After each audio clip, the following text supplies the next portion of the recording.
Dana Goldberg. Okay. Are you ready? I'm ready. Dun, dun, dun. Not enough sound effects on this, is it? Fuck, marry, or kill. Okay. You've worked with these women. Oh, shit. So be careful. Especially if any of them are my friends. Oh, they are. Oh, for God's sake. And you have photos on the red carpet with them. Oh, shit. Brandy Carlisle. Oh, dreamy. Ashlyn Harris. Oh, you suck. Only a lesbian would process this whole fucking game. I know. It was just a fucking game, Dana. Okay. Ruby Rose. Oh. Megan Rapinoe. Or Leisha Haley. Oh my God. You are burying my career right now because if anyone is watching this, oh, they're going to watch. Dana, I do love how serious you're taking that. You're like, if anyone sees this, they are just going to know that I wanted to fucking marry Brandy Carlisle now. Brain. She's dreamy Brilliant. and insanely talented. I know. And funny and fucking fashion. And yeah, So cool. I mean, yeah. I like that swag. I know, like she's that cool. BDE. Like I feel like I have some BDE. You've got but major BDE. thank you. Kill them all and masturbate for the rest of my life. Welcome to So Funny It Hurts, where we interview your favorite funny people and explore the trauma that made them that way. It's your host, Michaela Gordon, and I'm so happy to have this guest. It's my first real friend, a real professional and a real friend, comedian and activist, Dana Goldberg. Hi, darling. She paid me a lot of money to say that I am her real friend, but I'm here. Hi, honey. You tell these people right now that you love me and have for 8 years. I love her and I have for 8 years. She has not paid me a dime for this. I've been paying with my soul and my, I think actually my soul, that's it. I will pay you. A little less than I'll Lisa. be paying her after this. Right. I also love that you have a podcast and you know that like all comedians are born from trauma. Like, I don't know if there's any of us that just had like a great childhood and things are going well. Somebody asked me, they said, are you ever concerned that you're going to have a comedian on that like just had a normal life? And I was like, bitch, no. I've never been. It's a unicorn? No, we're fucked up and that's why we're funny. A little bit. Yeah. Yeah. Some of us are more fucked up than others, which makes us funnier than others. But it makes us clever. Yes. For using our pain to the benefit. We're brilliant. Yeah, we are brilliant. Mm-hmm. You are brilliant. I remember when I met you 8 years ago on Olivia Cruises. Oh, she was a messy bitch on a dance floor. And I still am, I baby. loved it, though. You said to Lisa, my partner Lisa, who you were friends with first, and yours, you guys have been friends way before we ever met. Yeah. Lisa came up and she goes, when we were done, she goes, Dana Goldberg asked me if you're a handful. And I said, what'd you say? And she goes, yeah. Yeah. And I was like, good. But you also know who you are. Like, there's a lot of people walking around that think they're a fucking walk in the park and a delight. And you're like, I am, but I'm also like a dark park in the middle of, you're like, yeah, if you're walking sometimes through you this need park, a fucking flashlight walking in that park. That's and right. a cane. Okay. And a seeing eye dog to get through. And maybe a police wand or something to get you out of it. I don't know. Although if I was going to get in a bar fight, like you're the person I'd want on my side, like a heavy pool stick and Michaela Gordon behind me. And I'd be like, bring it. Anyone, just bring it. I'm ready for you. Dana Goldberg, I would do it. You don't understand the depth of my loyalty. I will make it. This is why Lisa loves me. I make her so crazy. But if anybody ever tried to hurt her, I would stab them. I would murder somebody for Lisa. But she's a Jewish Italian, so she'd feel really bad about it. Really guilty about it afterwards, being like, yeah, you'll never find the body unless I tell you in like 2 weeks. And you know what? I am going to tell you. Okay, so I'm so happy you're here. You had a big event that you raised so much money for our community this weekend. I did. I was doing an event for the Human Rights Campaign at Caesars, and I hope that's I can. Yeah, you can say them. anything. They are an incredible partner in Vegas. They have there's an equality index where you have to score a certain amount to be a corporate sponsor with the Human Rights Campaign. Caesars Palace has been on 100% on the corporate equality index because they value their employees and they make sure that there is equity and that people are protected, whether it's, any of the LGBTQ community. They thrive for the diversity of their country. So company. Also maybe country. Yeah. Because it's been rough. Have you been in Caesar's Palace? It's a fucking country. I have to tell you something, and this is not because we're talking Caesars. My favorite hotel since I've been because I'm from Vegas, my favorite hotel has always been Caesar's Palace. You are literally the definition of what happens in Vegas stays in Vegas. It's you were born and raised here. Listen to me. And you're never leaving. I'm never leaving. And I watched Showgirls one too many times. Did you ever see the movie Showgirls? Was that the trashiest movie that anyone has ever laid their eyes on? Yes. What was and they her throw name? the What pearls. was the producer? Gina Gershon. Yes. Well, Gina Gershon. Hello. That's when I knew I was gay and also a narcissist. I was like, we kind of look alike, and I'm in love with her. And I would totally fuck me. Okay, I'm into myself. But I love Caesars, and you've been doing that for a long time. I have. I've been with doing work for the Human Rights Campaign since 2009. Raised over $40 million for the community, and we are in dire straits in the country right now. So obviously, if you're listening to the podcast and you're a big supporter of the LGBTQ community, you know how hard things are. And I don't want to get too dark because we're comics, but there's over 500. No, let's get dark. I love it. 500 pieces of legislation right now that are trying to roll back our rights, and half of them are directed toward the trans and non-binary community. I mean, it's scary. People have lost their minds. I don't want to say all Republicans. It's not all Republicans, just like not all men, but it's a lot of Republicans. Yeah. And a lot of men. Yeah. But I think that we need support right now more than ever because even though they are the minority, they're really loud. Yeah. I don't know why they call themselves the silent majority because they're the minority and they never stop talking. Like they never shut up. You know what's interesting? I did an event this weekend as well, and it was very drag queen based. Yes. They were all drag queen performances at Palms. Palms Pride was what we were calling it, through Synergy House. And I got to host and then I performed. And what I think is interesting is I'm a cis woman. I'm a lesbian, but I'm a cis woman. And this whole rhetoric that's happening against drag queens right now bothers me so much because when I was 16, and I told this story last night, but this is the importance is when I was 16, I had my first event at an AIDS event. And girls were really mean to me in high school. And it was because I'm so beautiful. And I'm just kidding. I was like, go on. No, it wasn't. Totally straight face. I was like, No, it's hard. I had a hard time in high school.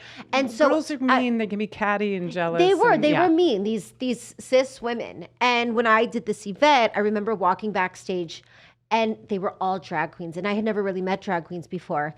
And it was as if they just fairy godmother me. They taught me how to do banana powder. They taught me how to put the weave in.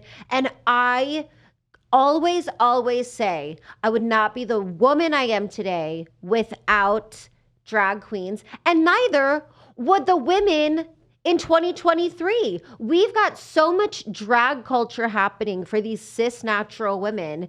And it bothers me so much that we're attacking drag queens. And they don't care about it. That's what's so hard, Michaela. Like, to actually try and criminalize drag queens reading to children is absurd when you're trying to ban books. It's absurd when you're trying to ban drag, but you won't do anything about the gun issue in this country. And the only time I would worry about a drag queen is if they walked in with an AR-15. Then maybe let's worry about drag queens. Yeah. And by the way, they did indict their first drag queen. I don't know if you did hear that. His name is George Santos. It's a sad day. It's a really sad day. Those photos were... What I was most concerned about was the makeup was criminal. Listen, George, if you're going to do it, honey, at least... Yeah.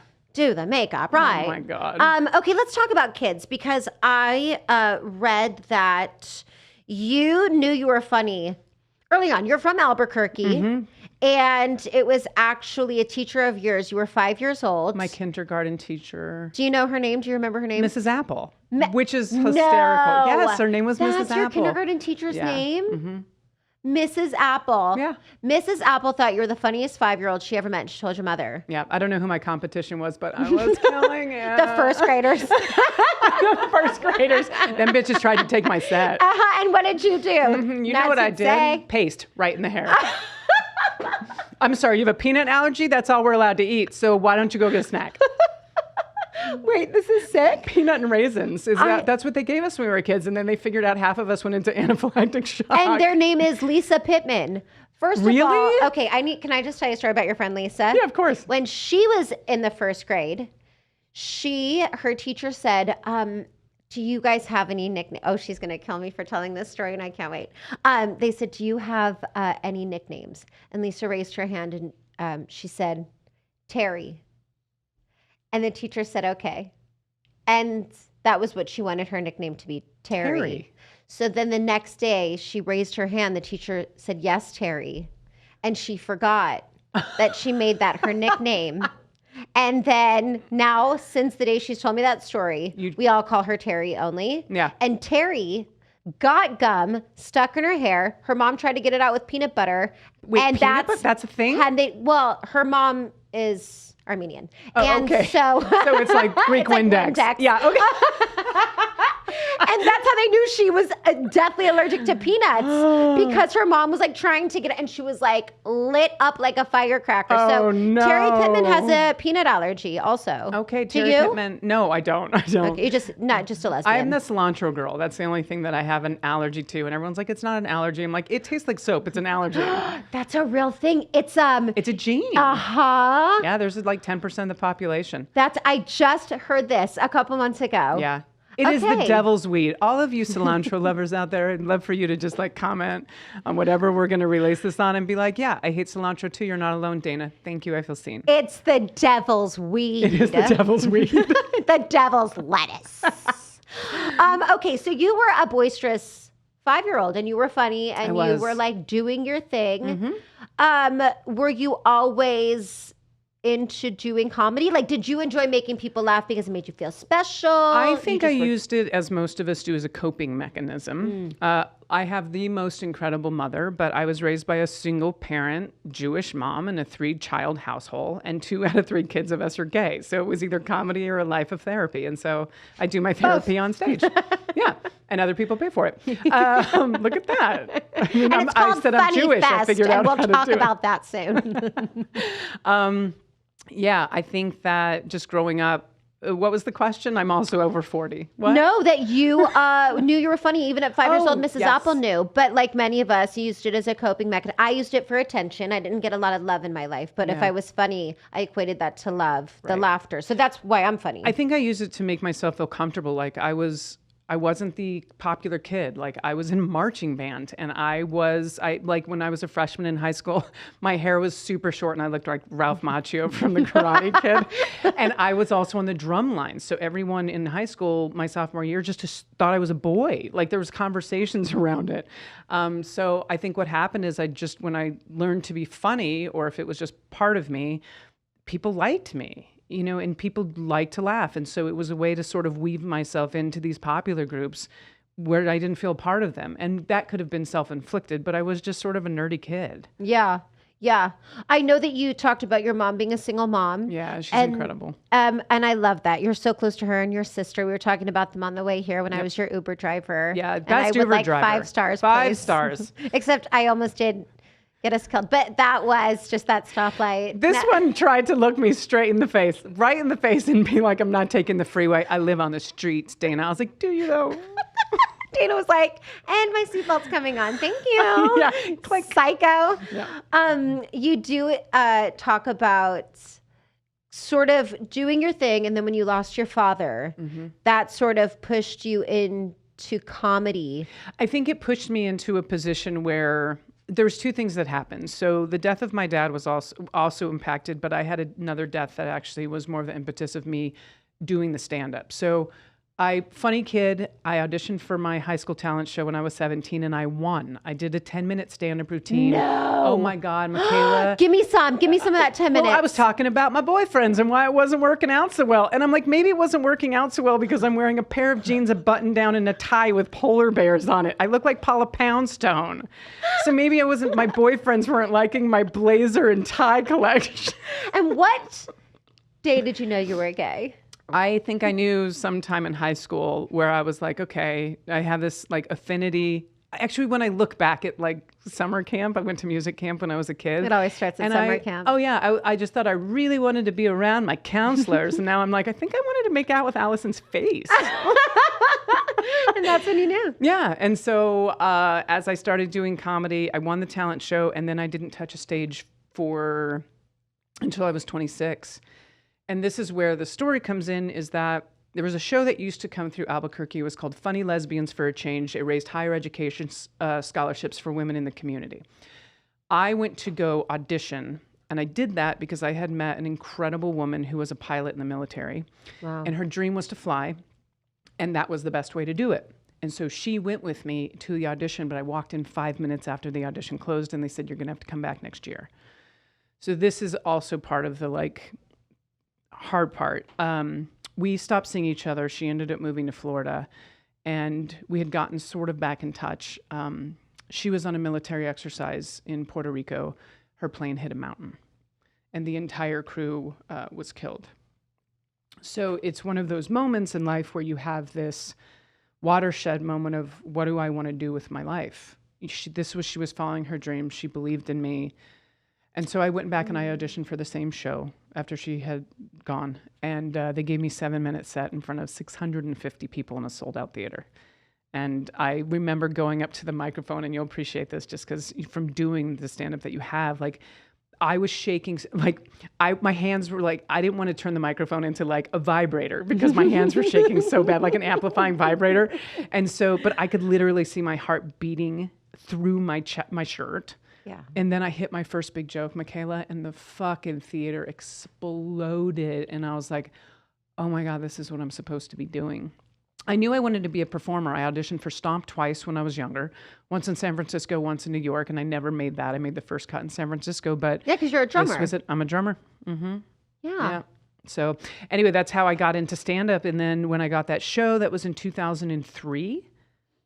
So I just went over my 20-year mark, but I started recording my shows, and I started sending out tapes, and I did the Fringe Festival in Edinburgh, Scotland, and I started getting write-ups in magazines, and then things just started opening up. And I started getting national recognition. And then through all of my headlining shows with like old gay comics, and not old meaning like, sorry guys, but like Jim David and Alec Mapa, who I love. And when I say old, I mean older than me. I was co-headlining with them. And then they had a live auctioneer fall out of a gala for the Human Rights Campaign and called me and said, have you ever done a live auction? And I was like, no, but how hard can I'm just kidding, because there's a lot. It's hard. It's no, really listen, it's so hard. And hard. I'm the queen of saying I know how to do things that I don't know how to do, but I'll just do it for the gig. And it's not easy doing an auction. Yeah. Do you talk that fast? I do talk that fast, but we're comics. We can see things going on in the room. So I'm not like auctioning off cattle, but I'm talking fast enough to keep the audience engaged, making jokes during. And the way I've done it is I have this perfect combination where I go out, I do stand up, people are paying attention and they're happy, and then I go right into the fundraising. Yeah. And so I've been able to raise more money for these organizations than most of the professional live auctioneers they hire, because I found this equation that actually works and people stay engaged. Yeah. And so not just the Human Rights Campaign, I do galas for probably a dozen different nonprofits around the country. And that's not just the LGBTQ community, it's kids in sports, it's catching child predators on the dark web, which is the Child Rescue Coalition down in Florida. And Lambda Legal, which is obviously suing a lot of states because of the very unconstitutional laws they're trying to pass to hurt our community. So basically, if it's an organization I believe in, I will help. I will come help. Yeah. And you do. You help a lot. Yeah. You do a lot of work. I do want to talk about being gay, because you did talk about your brother is also gay. Yes, he is. And I find that a lot. If there's multiple siblings, I find that sometimes 2, even 3 sometimes are gay. Yeah, there's 3 of us in the family. So I'm gay, older brother's gay. What happened to your sister? I told her as long as she acts gay in public, we don't have a problem with it. I don't want her What's just her name? walking Alana? around. Yeah, and I love her so much. Alana, what went wrong? I know. She's We've born. done everything. Hey, Michaela, she was born that way. Like, easy. Fine. Yeah, we tolerate it because that's what we're going for, Yeah, tolerance. we're tolerating it. But listen, if I see that shit in front of me. Oh, I don't want to see that. Actually, I'm an ally. I'm an ally, so I support her marriage to my brother-in-law. I support it silently. Yeah, but in front of the kids, I mean, come on. God, you're, what, you have a niece and nephew? I do. I love them so much. I'm sorry they have to see that. I know, it's okay. I try and go around as often as I can so they have some diversity in their life. They need you. They do. You're actually going to see them because you're doing a show. Is the show that you're doing the same 650-seater that you talked about? So I had produced a show in Albuquerque called the Southwest Funny Fest, and it was running for 13 years straight. And then this little flu hit the country. I don't know what you're talking about. Yeah, called the pandemic. And it's okay. It'll only be here 2 weeks. Everything's going to be fine. Wow. Were they wrong? And so I stopped doing it then because no one was going anywhere, but we're bringing it back to Albuquerque. It's going to be in September, and we had done it at the Chemo, which is where I had performed for that first show. Mm-hmm. Beautiful theater. If you're from Albuquerque, you know. But we're like, let's go bigger. So we're moving it to the Kiva, which is also one of the city-owned theaters, but it's at the convention center. It's going to be so fun. I'm bringing in 3 other headlining comics. We're going to have a dance troupe, and it's just going to be a blowout for the community so that we can celebrate that we are still thriving and, wonderful, and we're creative and we're successful members of society. We're here and still. We're here. We're not going anywhere. Does your brother and you relate differently than you and your sister, or do you feel like... That's a really good question, Michaela. I think my brother and I relate differently just because we have a different relationship. I don't think it has to do with we're gay. Obviously, that's a nice bonding factor between the two of us. But his personality is very different than my sister's. So my sister and I have a closer relationship, I think, one, because we're both female and we have that sister bond. Right. And she's my closest sibling. My brother's 6 years older than I am, but he and I have this bond where I feel like I do with a lot of my best friends, where I don't have to talk to you every day, but when we do connect, it's lovely and we love each other. And that's just the way it is. My sister and I are in closer contact, I think, but they all live in Albuquerque still. Yeah. So yeah, my show on May 20th, which is next week. I actually don't know when this is going to air, but no, it's going to air Wednesday. Fantastic. It's sold out in 2 weeks, 300-person theater. So it's sort of a homecoming show for me. I'm very excited about it. I'll have a local comedian named Sarah Kennedy open for me because I try and give local comics some stage time. Yeah. And she's so good. She's so good. And then after that, I just have a flurry of events. I'm going to be going to San Francisco for a Lambda Legal event. And then I go to Salt Lake City on June 1st, which is Utah Pride Live. It's huge. What does Utah Pride look like? It's Ultranate. It's Monet Exchange? Is that Monet so Exchange? Good. Yes. Yeah. So there's a few amazing drag queens. Brian Justin Crumb. I hope I'm. I love Brian Justin Crumb. Brian's performing. He's a dear friend of mine. He's amazing. We performed. He put on a beautiful show in Los Angeles 2 years ago that I was a part of, and I did a duet with my vagina, which is something you can ask him about. I definitely will. Obviously, people want to know about it. And he's amazing. I mean, but listen, that's the beauty of our community. One thing about us, we just beat to our own drum. We do what we want to do. We tell comedy the way we want to tell it. And we support each other. I mean, this bill, it's Salt Lake City. These are drag queens and a lesbian comic and a gay singer. Like, the diversity in the show is fantastic. It's also like women of color. And these drag queens are fierce. And it's actually a really fun event. Ticket prices, the reason they're a little bit on the higher side is because it's also like food and drink included. This is like a gala, but not with it's the seating. Olivia Cruises for Pride. It really is, except it's more of like thank God, the mixed community. Because listen, I love my lesbians, but it's not necessarily the way my world looks. Like, I love working for Olivia Travel. And if you are a lesbian, if you've never gone on an Olivia trip, you should go because she knows she performs on them. Okay, but listen, my experience, and I've told this to Rachel, Yeah, but you had a better experience on the second trip in Greece, you told me. I did yes, I did.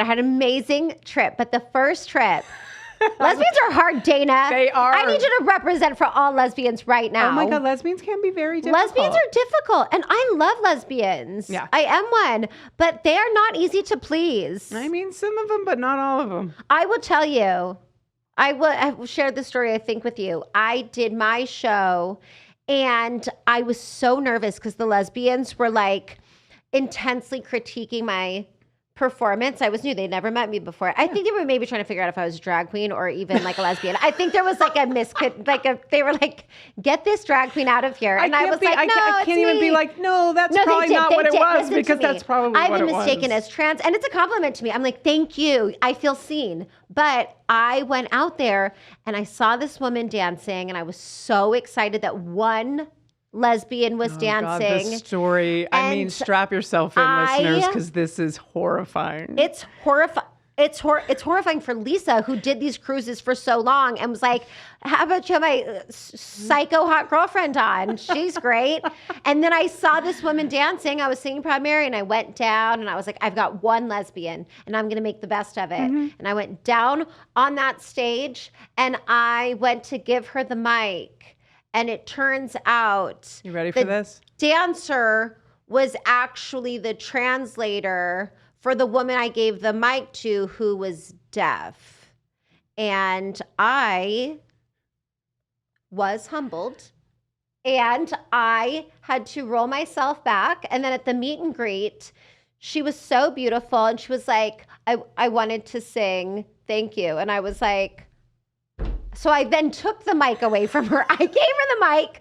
I said, rolling, nothing. rolling, nothing. She was like, she's fucking deaf, bitch. And I was like, rolling the fuck out of here. And then she was like, I did want to sing. And I was like, I hate myself. And this is how you know your producer is professional, because he's probably about to fall to his chair and you can't hear anything. Listen to me. This poor white, straight, cis man. A good man, had though. no idea what he was signing up for when they brought me in. He was like, oh, yeah, I can do it. He's barely hanging on. Oh, are you kidding? These are the best days of his life. I hope so. See? I am in love with every second of this. Right? Yes. Okay, Chase. This is the thing, and I will say this for anyone listening. When Chase, and he can attest to this, we give permission for people to laugh at things they do not give themselves permission to laugh at.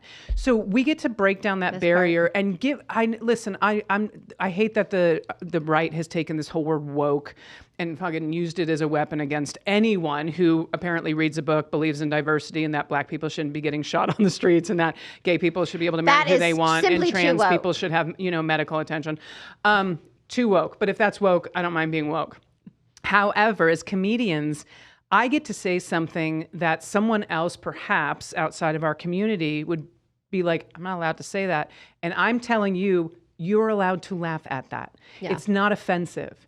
This is how we bridge gaps between communities. I don't want just the LGBTQ community in my audience. I have a lot of straight fans, because funny is funny. We all have a lot of the same human experiences. We have a lot of the same trauma and the fucked up families and all those other things. So if you can look past the fact that they might be black and you're not, they might be gay and you're not, you're sharing human experiences with other people, and that's how you make people laugh. If they can see themselves in my material, it does not matter their sexual orientation or gender identity. It doesn't matter their race or their age.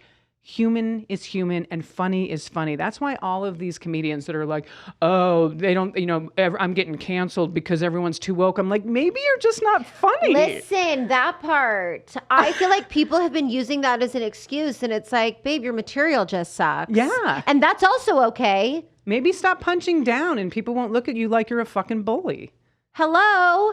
Okay, I want to ask you something, because I think you make such a good point, and you're brilliant at this, which is what, because also you're my friend and you've known Lisa for a long time, but I also just respect you immensely for everything that you do, but also comedy is very difficult. I think a lot of people think like you can just get up there and tell a joke. No. And it's such an art form. And then to do it in the way that you do it is amazing. Is there a joke or story that you told on stage that you were like, this is either going to be so amazing or I'm going to be mortified? Okay, so I have a joke that I tell, and I will not take it out of my set because I absolutely love it. And I'm Jewish, so I feel like I can get away with this. So basically the idea was I dated a Catholic Puerto Rican for a while. Right, you can imagine. I'm Jewish, she's Catholic, and I was going to go visit her in the DC area where she lived. And I said, she sounds fabulous, though, may I just say? Oh, no, she was crazy as a loon. But also beautiful. Yeah, stunning, and would cut a bitch in her sleep, but stunning. Puerto Rican, and I'm talking like Boricua, like drew her eyebrows in Puerto Rican. And I didn't know that until after we had sex the first time. And I went to go clean myself up in the bathroom, and I was like, because her eyebrows had come off on my face. And a little on my inner thigh, but mostly on my face. And so I said, is your family going to have a problem with the fact that I'm Jewish? And she was like, no, of course not. And I was like, okay, well, where do they live? And she looks at me and she goes, Germantown. I said, your family lives in a place called Germantown? And she goes, yeah, what's the problem? And I was like, I'll explain it to you later. How long does it take to get to your family's house? And she looked at me and she goes, from the airport, about 45 minutes by train. I was like, listen, I love you, but I can't take a train into Germantown at Christmas. I can't take a train. I'm not showering at your mom's house. And usually that's when I lose a couple of people in the audience. Why? Because Holocaust jokes make people uncomfortable. However, and so at the time I look and I go, wait, was that too soon? If we don't find humor in some of our most traumatic historical experiences, they will destroy us from the inside out. If I'm not allowed to laugh at the things that almost annihilated an entire population of people, 5 million Jews got gassed, and it wasn't just us, it was also gypsies and gay people, and like it or not, Germans that they saw to be imperfect. If we can't find humor in the things that hurt us historically, we will let them destroy us from the inside out. So if you can't laugh at something that I'm giving you permission to laugh at, that's not on me. That's for you to look at yourself and wonder why you're offended by this joke. Period. Period. This is my experience. Period. And I'm so tired of that. People getting canceled for sharing their own experiences. Yeah. That's why, and I know I'm treading on this, when people like Dave Chappelle are talking about the trans community, it is really hard for any trans person who feels like he's punching at them. And I'm not going to say down, because the trans community is not below him. Yeah. So that's why I'm saying he is not punching down. He is just punching at a community he doesn't belong to. And so we can make jokes about other communities, but you can't sit there and be like, why are they upset? Because you don't see themselves in that material. And so if I'm telling a joke about a community and they take offense to it, but I'm not part of that community, I don't think it's my right to go, you shouldn't be offended. Yeah. If I'm making a Jewish joke and someone in the Jewish community is offended by it, let's have a conversation. I want to know why. Yeah. But if some trans person is looking at me and saying, I'm offended by that, I will validate you and maybe take a look more at myself and be like, was that joke necessary? Was it funny? Or have a conversation with them so I can understand why it may be offensive to a community that I love and want to support. Yeah. And that's, I think, the difference. Dave Chappelle, and I will say this, and if there's an edit on this, make sure this gets in. He is brilliant. He is an incredibly brilliant comedian, one of the best out there. So I don't understand this fascination and this heels dug in on these jokes. I don't get it. I'd love to talk to him one day so I could understand, because I think he's incredibly talented. Yeah. Yeah. I hear that. And I'm happy that you talk about that. And I'm happy that we bring it up, because it's devastating to our community. Yeah. It really is. I mean, if trans people weren't being killed in the streets at an astronomical rate, and if they had an equal field of playing where they could actually respond. That's the thing, is a lot of people in the community, whether it's LGBTQ, we haven't often been afforded the same opportunities. So it's hard for us to punch back if we don't have an 8,000 million person fan base. Yeah. I know that's not a real number. But listen, you know what I mean? To be fair, I can say all day I love our trans community. My following still will never be what his is. Exactly. We can all try. And listen, I think, like I've said, I've laughed at jokes of Dave Chappelle's that if there were people looking at me would have looked at me and been like, you thought that was funny? I'm like, it was the most brilliantly written joke. How can I not give it credit? You know what? I'm happy that you say that too. You can't offend me. I'm not somebody that can get offended. I don't care. It doesn't bother me. Right. I just like clever and smart. Yeah. And he's very clever and smart. So I do hear that. I do want to go back to the Catholic Puerto Rican. Yes, please. And to the eyebrows. Yeah. Yours are impeccable, by the way. No, I'm not doing this with you. They need to be remicrobladed, and we're struggling. She's talking to a lesbian that's wearing like North Face and probably I don't have boxer briefs on. No, you're not. Your outfit is so cute. You showed up today. This is the lesbian New Mexico tuxedo. Yes, I think that's what they call it. Like denim on denim and a white t-shirt. Honestly, you're giving Guess 1990s. Thank you. Yeah, that's what you're giving. It's coming back or no? Yeah, it is coming back. I've got the Guess jeans on right now. Jesus, thank God. And you look God. so beautiful. My girl Carly, who was on American Idol with me now, does eyebrows, and she's coming to fix them because I look insane. Okay. This is why you don't come to me to fix your eyebrows, because I'm like, they look great. You and Lisa. Lisa's like, I love it. I'm like, Lisa, one is shaved off. Like, Lisa's so complimentary, and she won't give me what I need. Honey, she's in love with you. And I don't want love. I want honesty. You fucking tell me what I look like. You shut up. This is what you look like. We all have body dysmorphia to some level. Like, you don't know what the fuck you look like, because every mirror in the goddamn world is different. And that's the only way you can see yourself. Okay, no one in the world knows exactly what they look like, because they're looking at a distorted reflection of themselves. Okay, but you're single now. I don't want to presume. I don't know. Yes. She's off the market if you're watching. I mean, on the market. What's it? You're on the market if you're watching.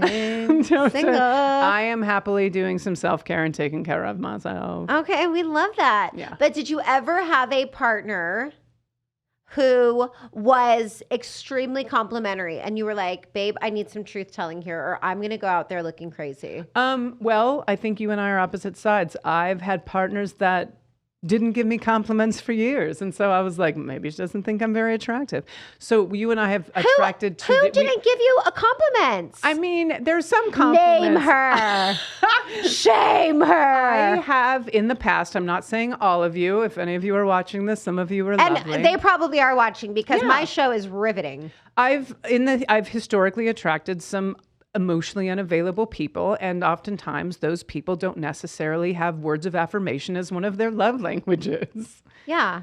And Is words of affirmation your love language? It's one of them. I'm Mine- a comedian. I it's mine. speak for a living. I want to hear someone misses me. I want you to think I want to hear that you think I'm sexy. I want something. Yeah. Yeah. Oh, that's so weird, Dana, that you want that. Gross. know. How needy and I'm such a codependent needy of woman. you. I know. Embarrassing, really, in your full guest so outfit. gross. Okay, well, I want to play a game with you. Okay, I'm now in. that you're single, I want to play Fuck, Marry, Kill. Okay. Now, you happen to be friends with, you are like a celesbian. You're gamus in our world. Thank you. Someone called me the queen of lesbians, and I was like, I don't know if I want that title. No, you but- take it. Okay. Someone's yes, got to please. take it. Where's my crown? I'd like a crown then. Chase, where's the crown I told you to get? The crowns of the mail still. I'm sorry. all right. Amazon is so slow these days. The train derailed. Okay. The train to Germantown during Christmas is what derailed. I'm not doing it. I'm We're not doing it. doing that.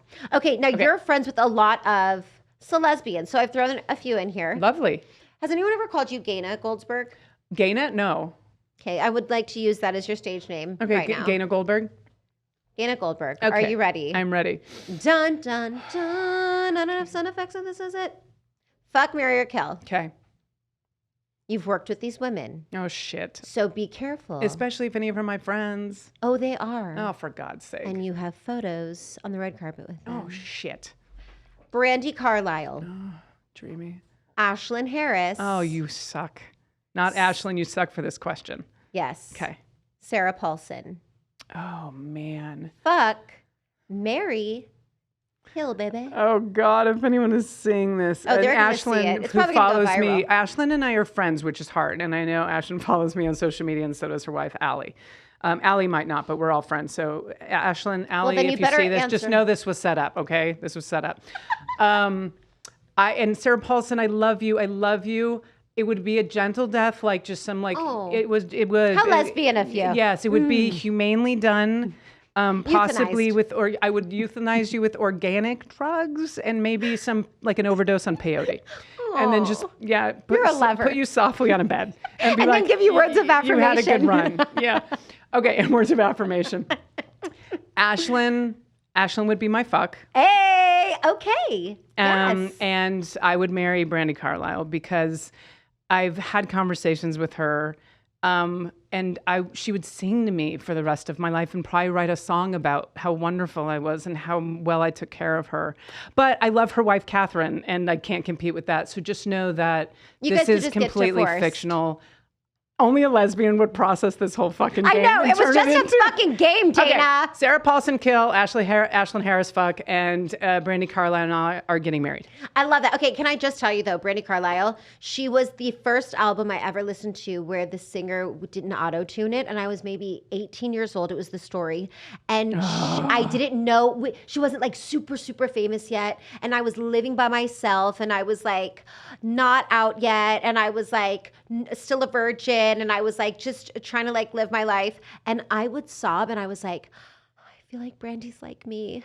And then when she finally came out, I was like, Brandy and I are gay together. And I knew it. And I knew Brandy and I were gay. She's so talented, that So voice. talented. And she's one of Bye. those stories, and we'll get back to your game real quick, that like she pounding the pavement, these clubs. And like you said, it was before she exploded. And some artists would have been like, it's not going to happen for me. And she didn't do it. She stayed in it and then just exploded.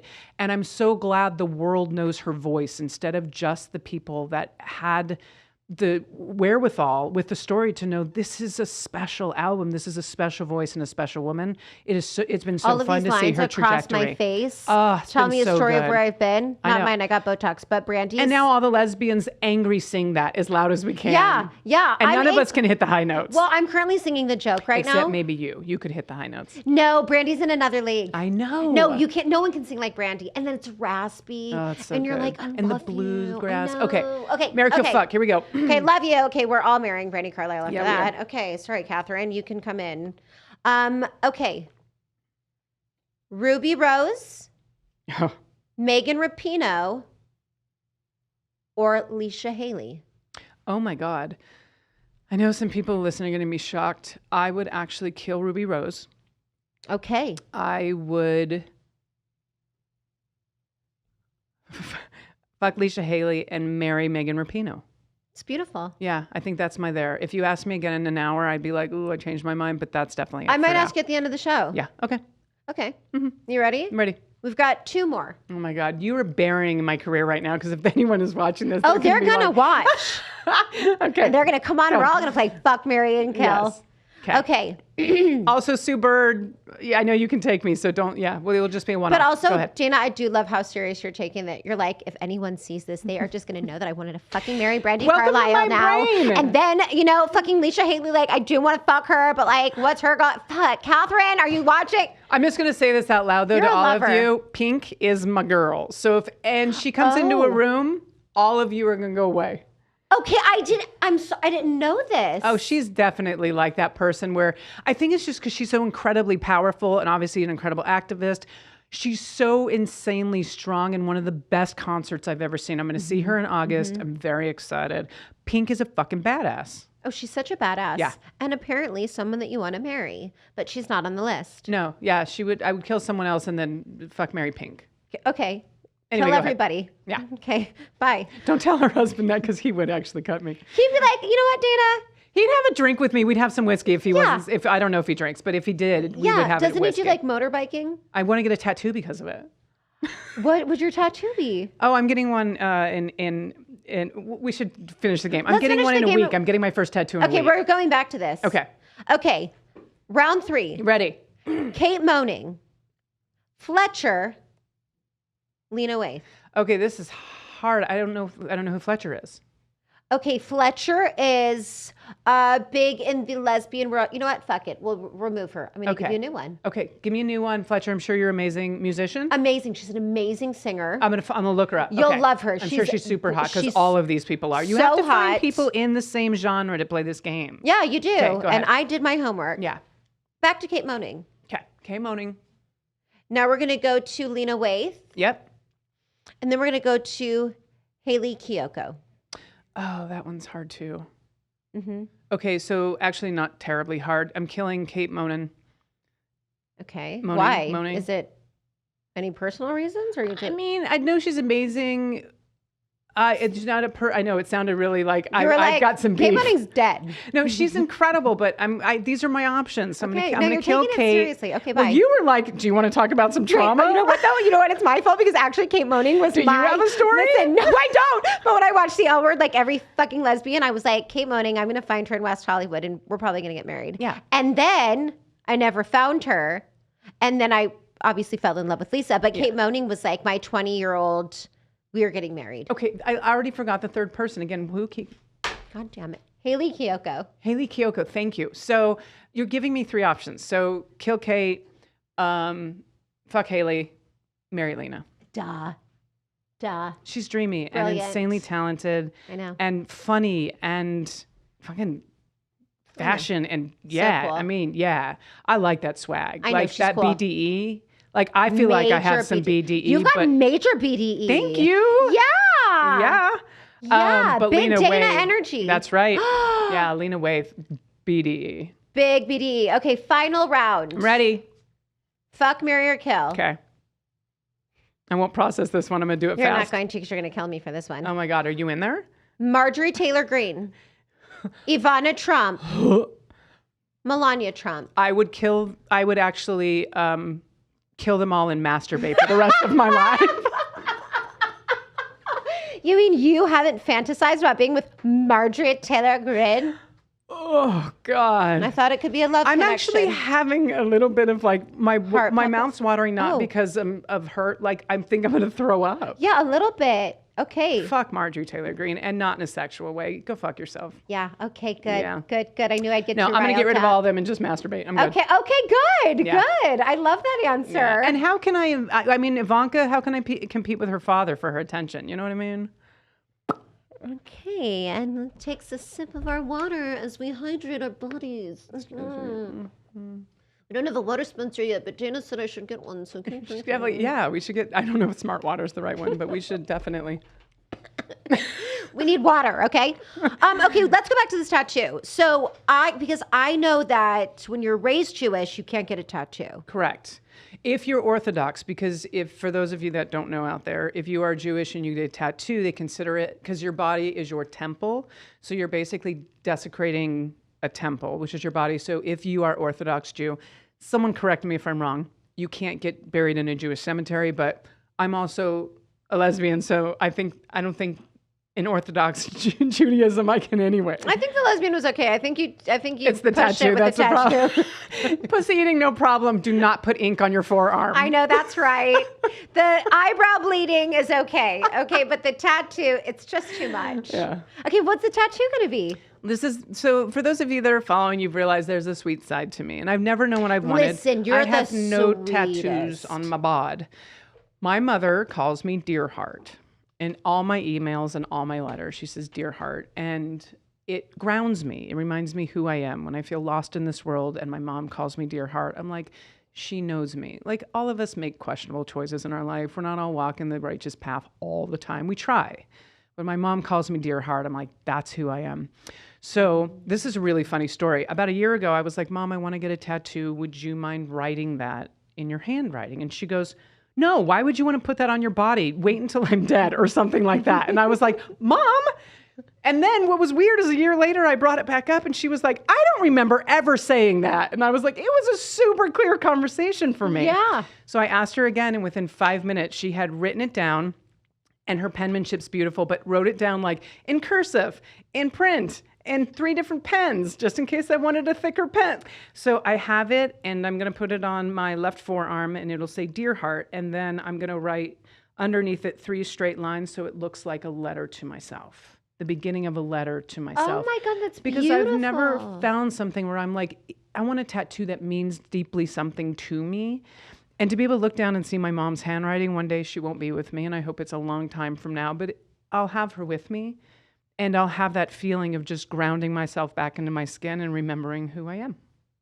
That's so beautiful. And that's a beautiful tattoo meaning. I love that. Is your mom excited? She actually, I think, is. I think the fact that I'm doing this sort of because we have such a close relationship, I don't know how she couldn't see it and then smile in her own handwriting in what she calls her youngest daughter. Yeah. Like I'm her baby. Yeah. Was she cool when you came out? My mother was insanely supportive, but also it was really funny. My mom grew up in Brooklyn. Her best friend in the world was a lesbian. Oh my God. She ended up passing, and I mean, but they were friends for 60 years. And so my older brother came out before me. So that was also, she sort of had some, someone broke that ice for her. Yeah. Oh, yeah, And because so, he's older. Right. So did he come out first? He did. And so when I came out, Michaela, I had a crush on the catcher at the university on the softball team. So softball makes sense. Right? So I told my mom, I was like, she's rushing around getting ready. And I was like, Mom, I want to talk to you about something. And I start crying because I do that when I'm either angry or emotional. I'm just a crier. Welcome. And so she stopped and she was like, what's going on? And I was like, if I met someone and if I want to be able to bring them home to you. And she was like, okay, walk with me. I have to get ready for work. And I was like, okay. So I'm blah, blah, blah, blah, blah. And I was like, but Mom, it's a woman. And my mom stopped and looked at me and she goes, what did you think I was going to do? Look at her and go, oh, you're a woman. I was like, okay. And she's like, Dana, listen, I love you. I don't care who you sleep with. I have to go to work. Come on, Mama. My mom. And she's What's your literally mom's my name? biggest fan. Her name's Barbara Goldberg. Barbara. Yeah. And everyone loves her. I tell stories about her. She has no filter in the sense like she speaks her mind. She's incredibly liberal. I got born into a magnificent family, but my mom was like a belly dancer when I was a kid. Like she's incredible. Oh, I found rolling papers like in the freezer when I was younger. I was like, what is this? Stop. Why would Mom have oregano in the freezer? Like, It was I didn't cilantro. know. It was cilantro. Why is there devil's weed in my freezer? The devil's lettuce is in my fucking freezer right now. My mom is a phenomenal woman. Barbara, I Yeah. love that. I feel like we hear a lot of stories about our community when we come out of parents not being supportive, and it's always so nice to hear. Yeah. Because I think those parents lead such a great example for how to react. Was she like that with your brother too? I actually was accidentally, I don't know if my brother knows this, and my mom may not remember this. I was accidentally on the phone. My brother called home and I stayed on the phone because it was a landline. And so there was there was a landline. It's your mother, Barbara. Yeah, Answer Barbara's it. calling. Barbara's like, I want to be on the podcast too. And I remember, and I was young because my brother came out when he was 16, so I was only 10. I remember him saying something about being gay, and I hung up the phone. I was very confused, and I didn't know. And it's so interesting because I think a lot of people, when they haven't come to grips with who they are, they build this internalized homophobia. Mine happened to be with women. So I was fine with gay men because my older brother was gay and I loved him and I met his boyfriends. But I remember having a very good friend that said to me, I was going to go spend time with her in Los Alamos. And she said to me, how are you with gay people? And I was like, oh, gay men are fine, but lesbians are gross, because I was starting to feel things within myself and I wasn't comfortable with them. So all of a sudden I was a judgmental asshole. And she said to me, oh, I just needed to let you know before you come over, my mom's gay and she has an incredible partner. And I felt like an asshole because all of those feelings in myself that I had not come to grips with, all of a sudden I was regurgitating this shit openly to someone I loved and cared for. And it was a horrible thing for them to hear of oh, two women are gross. And she's like, my mom's gay. And so it was one of those moments where I was like, one, until you can come to grips with this with yourself, keep your mouth shut and stop judging people. But all it was this internalized stuff. And then obviously once I realized who I was, I now stand on stages in front of 4,000 people raising millions of dollars so you can get married and you can hold hands in public and that trans kid can be protected and get medical care. So even though that's where I came from, this is where I am now. You know what? I never thought about this until right now that you said this. My mother, who I don't have a relationship with, was a lesbian, which is not why we don't have a relationship. Right. I loved that. And I actually, her partner died of an overdose before I left for American Idol, which I talk about sometimes, but I really loved that partner. And I remember having a difficult time dating women in my early 20s, and I didn't. And I'm now wondering if it's because of the resentment I had towards my mother, who was a lesbian, which is something that I can take to therapy. Obviously, we don't have to figure it out. We today. should do it right now. But My car's here, but we could do another hour. Fuck off. And no Chase, problem. if we have another hour, we can wait for the crowd to come. We have a strict schedule to stick to here, Michaela. I have things to work out. It's called So Funny It Hurts, and I'm hurting. You've got 2 minutes. What do you think it is? Welcome to the second hour. This hour, we're going to be talking about Michaela's childhood and how her mother was a lesbian, and she has this built-up animosity that she couldn't also date women when she was younger. Michaela, how are you feeling today? I feel fucked up. Straight on. I made a whole podcast about it. Okay, why am I paying Irina? I should be paying you. I mean, Irina, I'm sure you're lovely. Listen, Irina doesn't take insurance, so I don't either. Well, get out. Listen, I love you, I don't want to say it in a bad way because it's not a competition. But since I've done this podcast, you are just my favorite human being, my favorite to have had on the show. This is awesome. I mean, we're sitting and talking to friends about life, and I think when we do that, and the listeners are like, "Oh, this isn't contrived. They're talking about real shit here." Yeah. Well, listen, I've been really nervous. It's a new thing for me doing this, not talking, but the world is changing and shifting, and I think we're all trying to keep up. And I get nervous about everything. And you just vulnerable. Made it so... You're saying all these things, and there's these keyboard warriors. You don't know what anyone's going to say on this podcast. So if you like the podcast, follow it and show her love. If you don't, just be quiet. Yeah, if you don't fucking like it, mind your own business and just flip like everybody else. I know. There's a lot of people out there. And if you don't fucking like Dana stuff, don't look at her either. I know. That's really what I'm taking from this podcast. I mean, how retract these people. Sad is these people don't have their own lives, that they got to go on a keyboard and be like, I'm going to make a comment to someone I've never met before, and it's going to change their opinion of life and their comedy. And I'm like, and I'm not going to have a profile photo with it either, and 0 posts. I know. So if you don't like trans people, gay people, lesbians, Jews, Italians, this isn't beautiful women, just see yourself out, whatever. I like it. I love you. I love you. Yo, your car's out front. You got to go back to LA. You're a busy woman on the go. I am, but thank you. For people listening, you can't get tickets now because it's sold out. Yes. Do you want to talk about Funny Fest or just come back on? Because just know if you're in Albuquerque, New Mexico, any of the surrounding areas, we're having a huge comedy night. It's going to be September 16th. My website, danagoldberg.com, is going to have all the information. If you want to follow me, all the socials are the same handle. They've got it right up on the screen there. So Michaela, just everything, thank you. and we'll put everything up as well. Yeah. Also, you have your own podcast. I do the Daily Beans. It's a weekday podcast. It's news with swearing.